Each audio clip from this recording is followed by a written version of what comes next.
the presence, the aggression, and just the strength of this draft from SKT has been amazing so far. Zyra Syndra for one. There's the K-Ban though from Flash Wolves. I mean, Flash Wolves are just trying different things. They've realized on both sides they don't have the answers. They have to ban the Caitlyn because they don't want to return to the comp from game one. That means I imagine they're going to leave up the Ivern, which, again, Peanut got through the game on, but certainly wasn't convincing on. Ivern's still a super strong pick. You wouldn't fault Peanut for playing it again because they were able to pull that game out.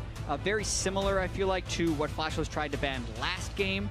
The question is, do they also throw a Fiora ban out here? Instead, they go with Cassio. Wow. Go with what beats you. That means there's a lot of other things still up.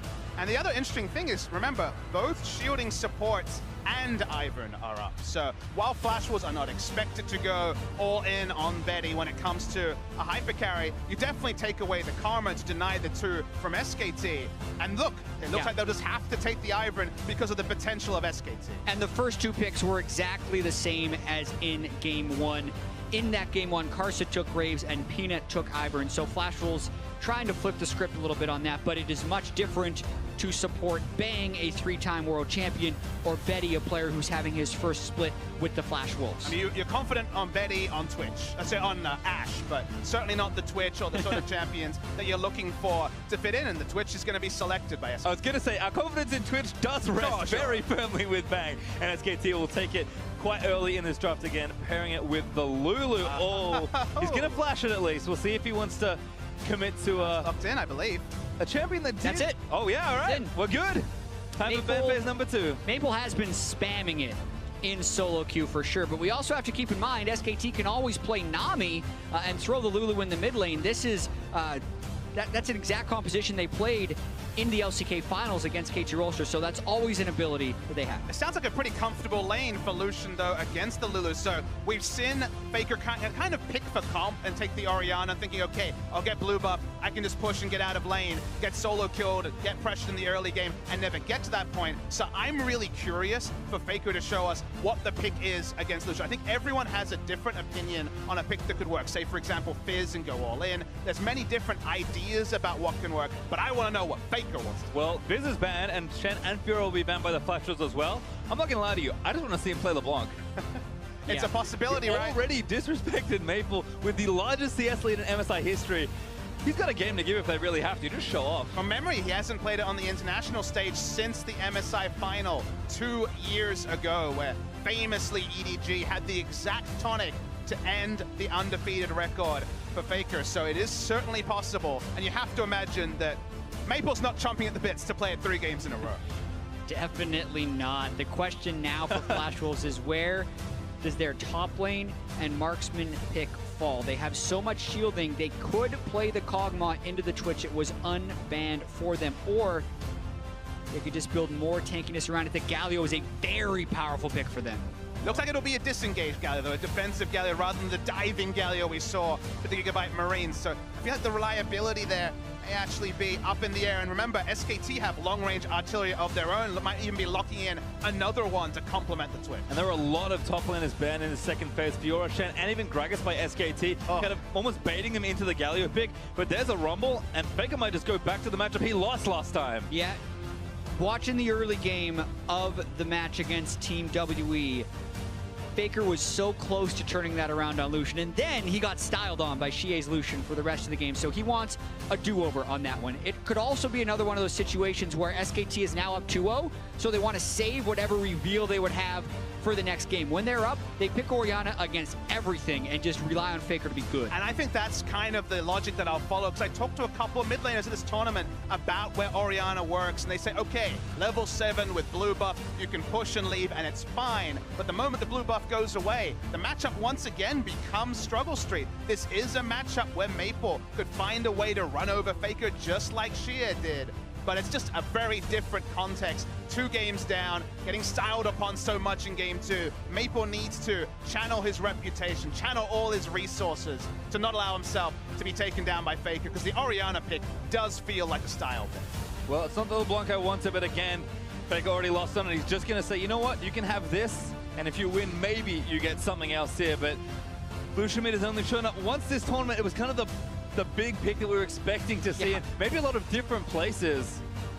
Yeah, everyone definitely made sure to polish it after what they saw Xie do on it in the last day of the group stage. They were playing it a lot coming in, but now we're pulling it out in an important, meaningful game. And you look down both teams and you look for Initiator, really isn't one. You know, honestly, it's two kite-back comps to great degree. Feels like the Rumble ultimate will be to control space. You don't have a lot to capitalize on. There's no ball carrier. This is the snowball draft. This is very much about kiting back, controlling objectives. Feels like the team with the jungle control will have so much power because they can dictate where the fights occur. Yeah, we're going to be seeing a lot of sieging and potentially a lot of objective trading. This is a style that I feel like SKT has really pioneered more than other teams. Incredibly low initiation, but that does not mean they're unwilling to do things. So very difficult for Flash Wolves to catch up on, because normally the answer to that, if they're taking low initiation, is just pick a bunch of initiation and try and get them, but Flash was gone with a different style. I mean, as you say, SKT have been known about this comp for the longest time. I actually cast my mind back to the Telecom Wars this season, because it was KT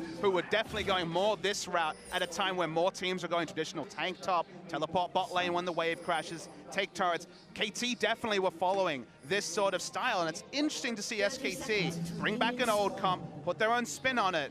But the fact that there's no ball carry, this definitely is a sort of draft that I saw from SKT in their losses twice in the group stage. To me, it doesn't have a lot of identity apart from, hey, there's a shield for Bang. If he gets ahead, he can rush up with a shield and do a lot of work. But no initiation on 10 champions is kind of a surreal world. Well, I said that Flash Wolves were pushed to the limit after Game 2 ended. This is a Herculean task to run it back 3 straight versus the best team in the world, but that's what Flash was going to have to do. First, they can try and keep that game record alive, but they want to keep this series alive. MMD will be allowed to itemize very favorably. Of course, still has some magic resist scaling on that passive, so we'll be able to stack magic resist against Rumble and Orianna, who will likely find inside lanes. Of course, Twitch will do plenty of damage, but at least when it comes to first purchases, they'll feel pretty good for MMD. Yeah, triple Dorans to Spectre's Cal, the expected choice for Galio. Watching Karsa's jungle path as well. Curious how he's going to do it here. If he runs over to blue, smites it, and then preps the Gromp and the Wolves, that's a fairly standard route. I've seen a lot more of the fast clear Iverns actually start by channeling and smiting blue. That's the fastest path to level 4, but obviously scared of Peanut doing some type of invade to take his red buff right at the start. Yep, the Ivern buff to buff effectively here. Marks the red and then goes in. Here's Peanut actually with a level 2. Then Maple already dashed in. Faker just walking forward. Now I think Maple knows what's up. Damage area is going to be forced to flash and heal to get out. Use so much to get out from the gank. You do have that flexibility on the Graves to look for a level 2 gank. Level 3 doesn't change things much. As top lane, trading's already begun. MMD thankfully hit 2 fast enough. The one buff gank, the one camp gank from Peanut, trying to flip the script on Faker's mid-lane Ori versus Lucian matchup a little bit. Getting those summoners out will definitely improve Faker's chances. Worth noting also, we didn't mention in Champions that it is Karsa's first ever competitive game on Ivern. So both he and Peanut in this tournament fit the tournament meta, picked it up. And speaking of Karsa, now Karsa's looking for a hit, but Faker does have the subs. Already flashes out of the way, but they have the angle on him. Faker just has to keep running. Bot lane's pushing. That's bad news. Ezreal or Karma could collapse onto Faker. He is dead. Maple wants to try and take it down, but Faker's going to buy as much time as he can. Faker still has a barrier. Might just hold a root collar land, and first blood goes to Maple. Oh, we've seen this story before. Mid lane Lucian gets the first blood. Doesn't have Ignite this time, but that is not what Faker wanted for the return gank from Karsa. I mean, if you want a champion that can get a kill on Orianna or on Faker pre-6, seems like Lucian's the champion for you, given that we saw this multiple times in the last series. Well, in aggression once more, though. Benny and Sword would love to play up. Bang, forced him in the heel. Exhaust already done it. Now they turn their attention on the Wolf. He's ignited down. The Thunderlord procced him from the Karma, but Wolf is barely going to live through the onslaught. Yeah, all combat summoners aside from Flash burn in that bottom lane, so Flash was going to continue to try and keep that shoved in with the Karma. Do want to call out some great play by Karsa during this gank. He forces Faker down towards the river, but then not only does he get the slow, or about to get the slow from his shield, but he forces Faker to flash down instead of up. I mean, it was a zoning flash in many ways, because the shield, of course, would have provided the slow, but it just wasn't terrain he could move towards. You called it out, pastry time. There was priority for Flash Wolves in the bot lane. Nowhere to go.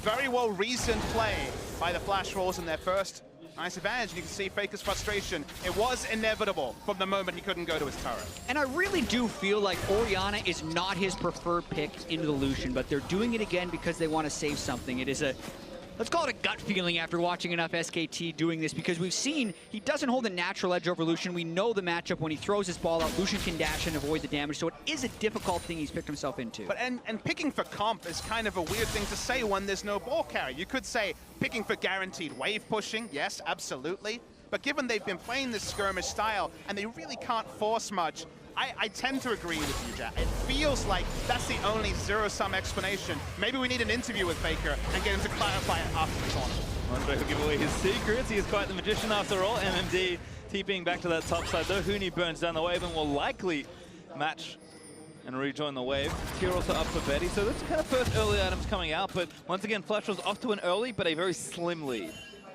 Yeah, and they do have some nice scaling when you consider Lucian and Ezreal coming in with the double shielder. So it's not that exactly same type where SKT can just group up around 20 or 30 minutes and automatically win. It could happen that way if they land the right spells, but it's not the same level of discrepancy in scaling. Without the force, though, I feel like the game will be largely judged on vision. You know, vision is the big factor we talked about. The Flash did have the advantage on very much in history as trading continues in bot lane. You imagine they're going to disengage, but here we go. A lot of support or combo, but Betty tunked out on the other side. Castle, he's actually joined in now. Wolf going to get rooted, and before the Flash root caller goes a little wide, dashes to a minion. I think he's trying to get out of the way, but Castle taking too much damage. Bang gets a kill in a 2v3. Pina going to join the party. Betty zooms out of the way. He's got his Flash, forced to burn it there, but now Sorta took damage on the back end. No die from Peanut, but so much force. It looked so good at the start for Flash Wars with the positioning, but Karsa takes a turret shot and another inexperienced Ivern player kind of used everything in his kit and just ate free damage when Twitch and Lulu turned. Yeah, that was the thing you would see from a player playing their first Ivern game on stage. A lot of times you feel invulnerable, but you're definitely not this early on into the game. So watching it one more time, Flash was really allowing the poison to tick on too long and losing these trades, and then Karsa doesn't have any damage in that situation, takes a Turk shot, and by this point it's over. And many champions, many junglers entering at that angle will have kill pressure. So many of them in the meta. Ivern is one of the unique that does it. He missed his abilities, took a turret shot, and he seemed to, from the face cam show, that it was kind of inevitable what unfolded. Yeah, frustrating there for Castle, who really is the heart of this team in so many ways. Always happy when they're ahead and frustrated when they lose. I mean, Karsa had the highest first blood percentage of any jungler in the tournament, so he was certainly performing. Ironically, the highest first blood percentage on SKT is actually Huni, just from getting solo kills. It isn't from the jungle at all, so certainly has been more about the counter ganking for Peanut. He has had plenty of kills, but not necessarily first blood. Botlane just keeps fighting though. Bang and Wolf in another 2v2, Exhaust is down. Bang getting chunked, and needs to get a little further forward. Bang taking a little too much damage. Tries to flash out of the way, but Betty, oh my god, six shot Bang! Dodging it, the heal is up. Cast gets down, and Betty not gonna get it. Bang! The outplay right there by Bang and Wolf. Peanut to put the exclamation point as well. And Flash Wars game plan in Game 1 and Game 3 was to take the fights. You're taking fights against a double World Championship bot lane. And once again, outplayed. They landed enough poke on a Bang early, but he lost vision when he went down into that brush. They missed the Mystic shot. The control ward delayed. That allowed Wolf's shields to come back up. I mean, SKT knew exactly what they were doing to get every little bit of damage and health out of this exchange. You get to see the replay. I think it was very much the Q hitting in the midpoint here. You wait for it, sort of kind of threads it through. And then you're like, all right, maybe this is the trade here for Betty and Sword Art to win. He flashes out though, and think of how much damage he loses in the 3 seconds or so around the brush. Exactly, the fatal damage could have come through in there. Karsa. He's getting burned down, already dies. Faker actually gets the kill. Shockwave gonna miss, that's a rare one, but MMD in there, Peanut also invading. All the camps are getting marked, but they'll get taken soon. SKT starting to take over. Ivern down, make him waste time with that channel on the red buff. Peanut has smite, so MMD could try to disrupt this, but not going to happen. And going back to that bottom lane 2v2, this is one of the problems about playing against SKT is not only do they have the reputation of this amazing team, they're also the best mechanical players, so even in the individual moments, they will be able to outplay. Peanut's got ulti, so Maple maybe not going to live. Does have summoners, gets the culling back down. Peanut answers with his own ultimate just to get Maple out of the way. Does disengage successfully, but now Wolf maybe caught Sword Art. So they're going to have to use that blasting cone. No, hold on to it for now, gets the ward down instead, but Wolf instantly sweeps it away. When you're casting SKT games, you have to look deep for adjectives to describe Snowball. Cavalcade of objectives, Snowball. Feels like we need more terms because things really do ramp up. Huni opening up on Karsa, and with Faker as backup, he's happy to go in. Yeah, giving Karsa no way out after he flashed directly over. Oh, that E landed. MMD, though, gets the Windsor ball back.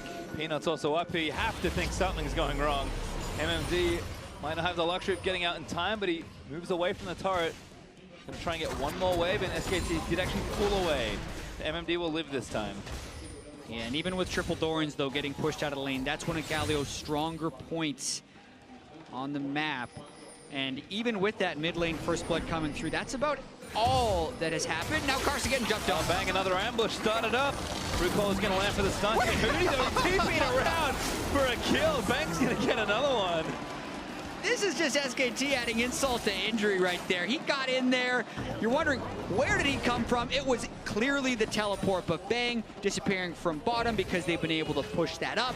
Huni pushed up the top lane, and they cascade the pressure through to the rest of the map. I don't feel like either of these junglers are going to be favoring the Ivern too much. Both of them have felt some pain. Game 1 and Game 3 respectively. Getting collapsed on. Again, we talk about the Twitch, this time with Lulu and Orianna. But a stylistic choice that we only saw Bang play for the first time this season in the grand final is frequently showing itself to have to be a ban because they play around pressure better than any other team in the world. And they play around pressure as their form of initiation, because we often look at these team compositions and say they have little to no initiation. They have to land Shockwave, or they have to get, you know, Lulu flashing in to knock someone up. But no, they just need to get enough pressure to get wards behind people and then use angles. Notice how Bang staying camouflaged on the side of the lane, waiting for Betty to push up. Again, forcing the arcane shift back. They manufacture fights. Maple back in, but Faker here with the barrier flash and the Shockwave. Maple gonna flash it. Really wants to go in, but Peanut into defend already. He'll get burnt. Peanut, huge damage, and Faker shuts it down with a dissonance. The ball location was the last thing you were thinking about when Faker had to use the barrier, but it was actually still in range.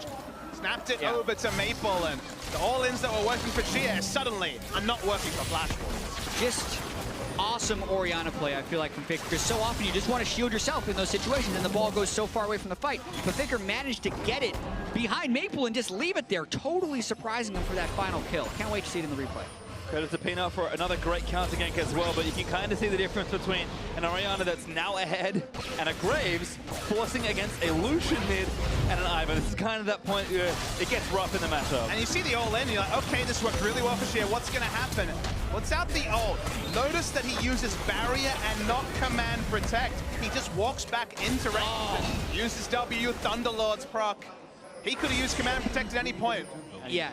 That's actually gorgeous because he was too far away to use his Q. He couldn't move the ball anywhere further forward, so he actually just waited for Maple to walk next to it, cast his dissonance, and got the last hit. That's something you only get after so many games on Orianna. And look, I love to get into the Faker stats. It is his most played champion, so he certainly has his eye in, even though some of the performances this tournament have left a bit to be desired. But even the laning matchup that Maple probably felt pretty confident about when he saw the Orianna pick again, it's not reaping rewards for Flashwolf. All right, well, it's no game 2. SKT have built a sizable lead already, 13 minutes in. 3,000 gold up, 6-1 up in kills, and the turrets are still looking healthy-ish on the side of Flashwolf. You have to think again, SKT know how to move themselves around the map, take their first turret kill, knock down multiple turrets in a row, and if that happens, Flashwolves are just too far behind to really recover in the mid-game. Yeah, and there's the standing gold is what's preventing this lead from being the same level that it was in Game 2, and the standing gold refers to the outer turrets in every single lane. Mountain Drake is up.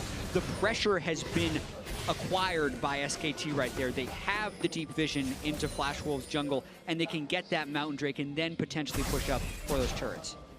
And it's just, again, that using pressure as a form of initiation that you can kind of see from SKT. Look how far back the members of Flashwolves are forcing to play. This is kind of that brilliance and the elegance in SKT's play that is very difficult to understand just looking at it. But when we see games play out time and time again the same way, you have to look a little further, and when you do, you just see the beauty. And it's not played without risk. They were making that play before Huni's teleport came up. MMD was hanging back because he had teleport of his own, but it's all about windows. It's all about knowing how much aggression you can show in the context of the 14 minutes that have occurred before you push up and threaten the dive. And when it's within 30 seconds of a teleport coming up, you may have a timer, but you start to doubt yourself.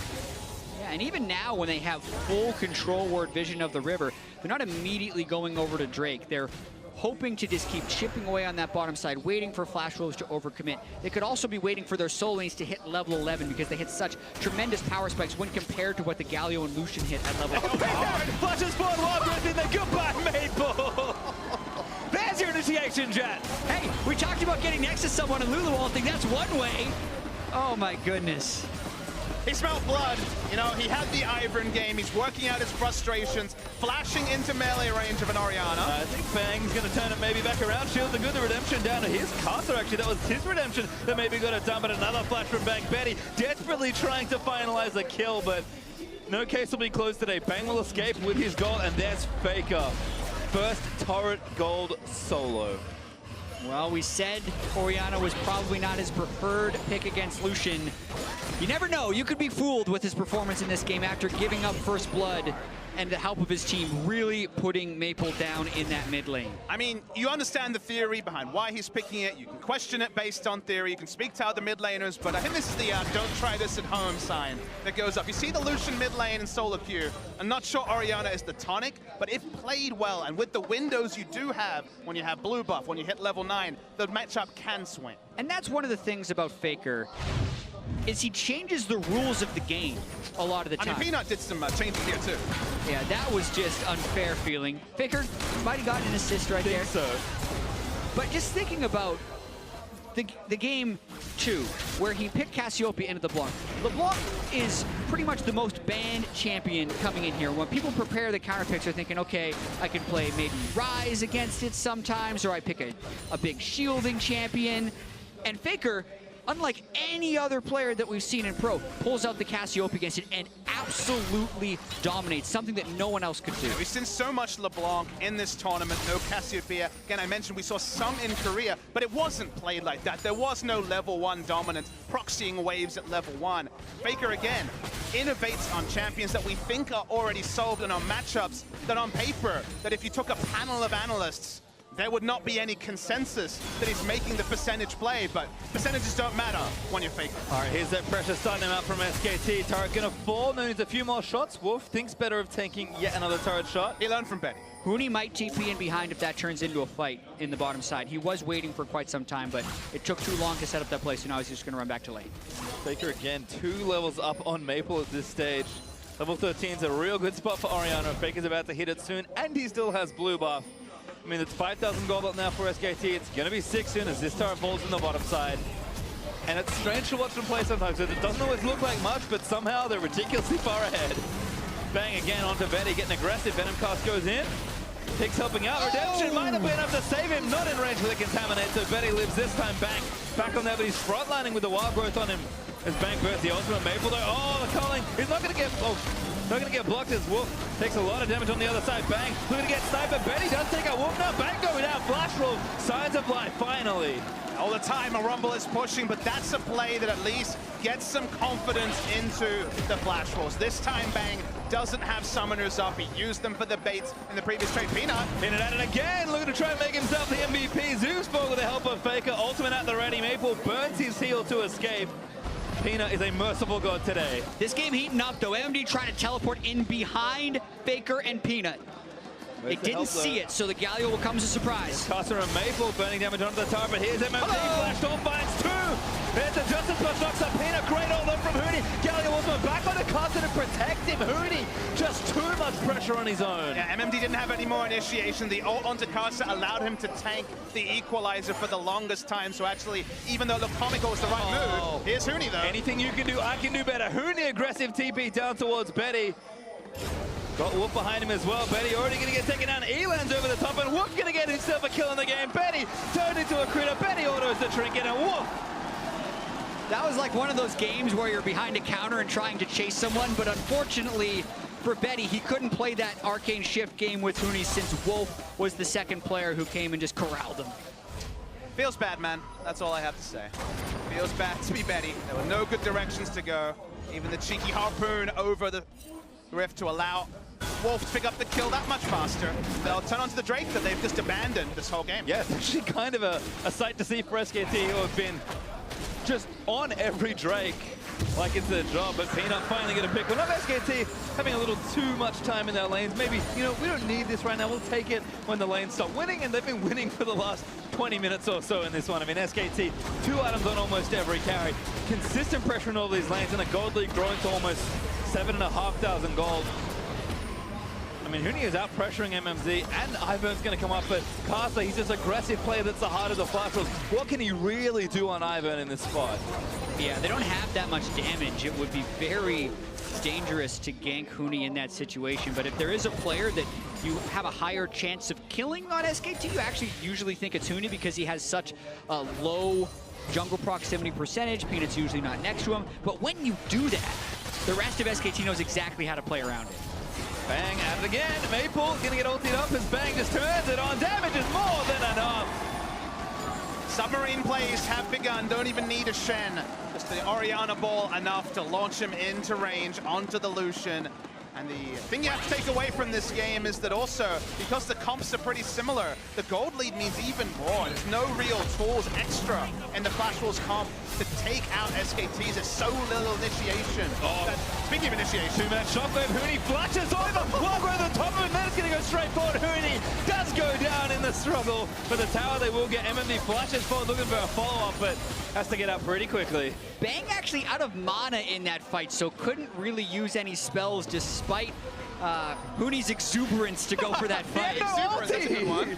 Just used it to pick up the Lucian, so SKT, little too much sauce in this one. I mean, when you put Peanut and Huni into a lineup, you get exuberance, as you put it, chat. And flashing in here, that was optimistic from the side of Huni for sure. Yeah. It's a target for a single kill, so I guess on a simple terms you take it, and also Net positive. yeah, Why net not positive. do it? Boom. Easy. Oh dear. Maple busy clearing the way back out in mid. As Flash is just struggling to find a foothold. No turrets hurts a lot here at this point. Flash Rules just have to keep making plays on map that they don't have any vision on. You can see Bang abusing the map advantage SKT He didn't quite have the spray and pray, otherwise he would have picked up a kill, most likely onto Lucian there as well. Just popped up with his newly found red buff, chunked him out, backed away, and you can see on the map, basically SKT is getting access to every This CS. keeps happening. Yep, Whimsy's on him. Betty's the next one. He's got Flash. Bang does have his ultimate again. Galio ulti is enough to keep him alive with a bit of help from Ivern's shields, but okay, what's his cooldown right now? 80 seconds? He's back at it again in about a minute. Lulu makes his closing distance that much better. They take the Galio alt threat away. They prep those side waves. SKT hitting on all cylinders right now. Game 1 ended about 30 minutes. Game 2 looked at about 27. 22 and a half of pass somewhere. SKT might try and make this one the fastest game in a series. I mean, we're what, 2 hours and 20 minutes into the series. Looks like it could be a very, very early one. They're looking for kills and also this turret. I mean, Bang is just all the initiation they kind of need at this point. 4-1-on-1. Turret's going to fall down, and again, the consistent dynamic pressure SKT applies got them almost 10,000 gold ahead at 23 minutes. And we have seen so many different iterations of SKT. So every one of them having Faker. The last few years, Bang and Wolf have been in the finals and victorious with it. But Peanut and Huni are really the ones that have had to integrate within this SKT lineup throughout the year. And at first, it was hard because Bangi and Peanut are completely stylistically different junglers. Huni was not the way Duke was playing for them last year. Maybe a little bit more comparable to Marin in the 2015 SKT, which many consider the best incarnation of SKT. And that's kind of what SKT will be striving towards, is trying to be the best SKT ever. And you use the word dynamic to describe their decision-making. This new SKT lineup is dynamic. Huni's dynamism and his dynamic nature was clear 2 years ago on Fnatic, playing Vlad and other carries out of meta. Peanut captured the world's imagination at Worlds with his aggression on Olaf and Lee Sin, and they've added dynamic players to complement now the steady hands, Faker, Bang, and Wolf. And the end result is it's still SKT dominance, but some of the games have so many highlights that aren't the controlled, slow games you would previously associate with the name SK Telecom team. Many things change for this team, but the two constants have been Faker and winning. And SKT are in a very good spot to win this series. Sorry to come. Oh, thank you. He's also he's not on the riff. 3 constants, baby. He'll do. He's pretty good, I guess. 10,000 gold though is the lead for SKT. Apologies to Coma once more. SKT are setting up, of course, for the Baron. Huni with the TP. Got bottom lane going, and Flash Rolls just need an angle.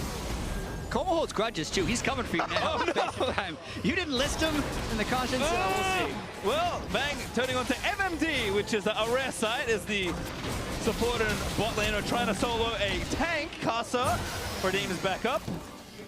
Faker did burn his ultimate for that play, but not too much investment. Flash Roll is just so far removed from this series at this stage.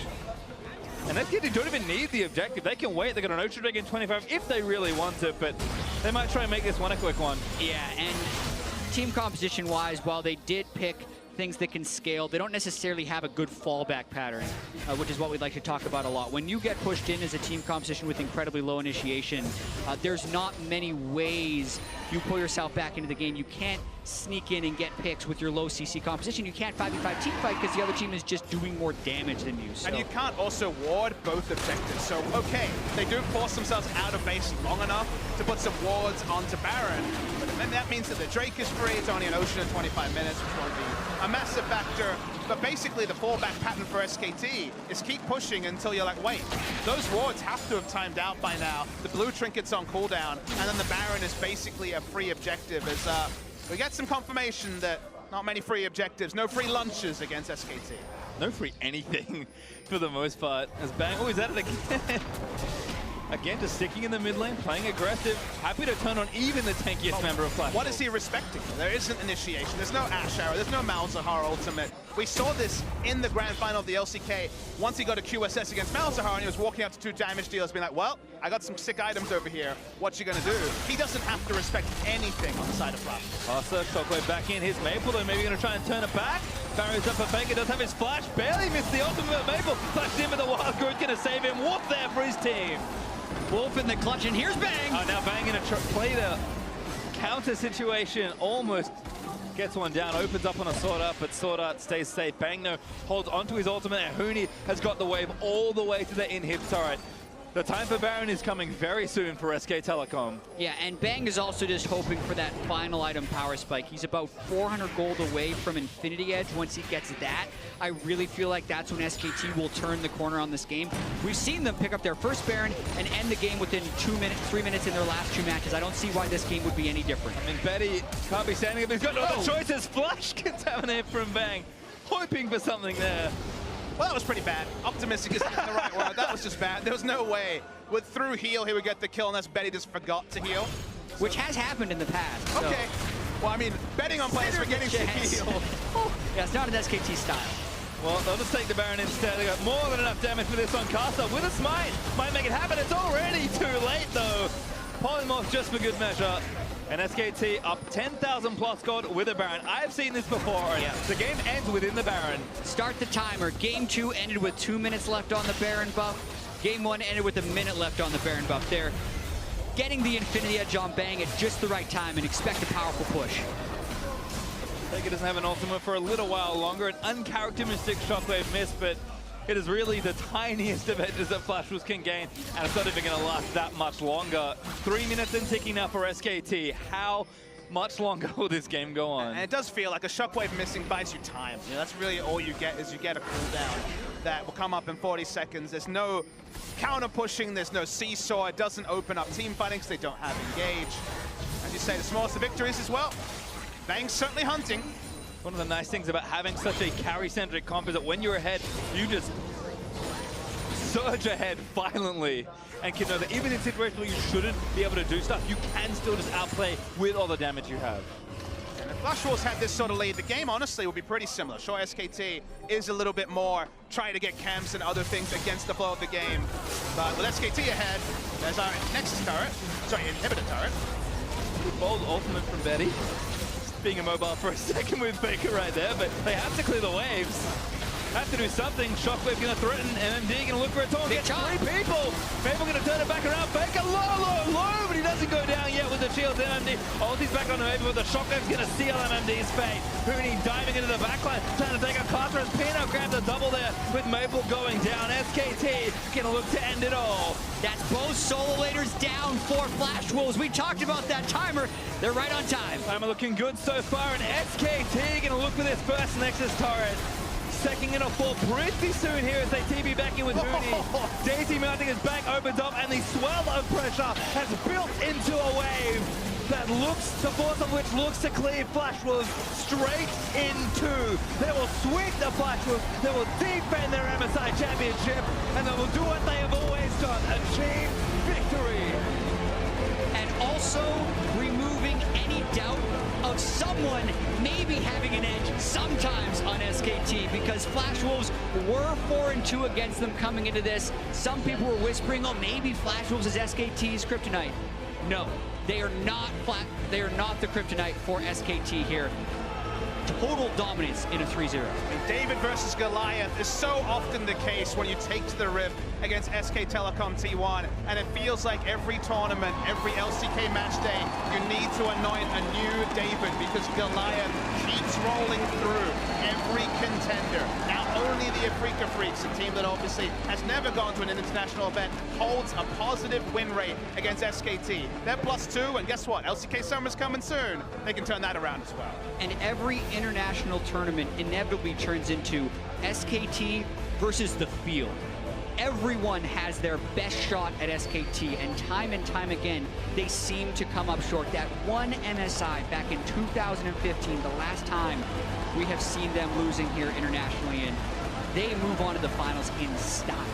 Well, you can see smiles there on Faker. I believe he's being collected for some chats after the game, but a round of applause, thundering applause at that from the crowd here in Brazil, and it's all deserved. And it's moments like these where you have to really feel for the players on SKT who haven't had that success before. This will be Hooney's first international tournament final, so that is definitely a step forward for him, vindicating him going back to Korea, not necessarily chasing or focusing on other factors like life experience and money potentially, going to SKT to win, big success. Peanut jumping onto SKT against kind of our expectations. Everyone was like, all right, who's the best pathing jungler available to set up Faker? They went the opposite way. They went for the best mechanics in both roles. And then you get games like these three where you're like, well, when it works, beautiful. Well, certainly looking amazing as always, but we're going to hand it off to our analyst to break down that 3-0 series.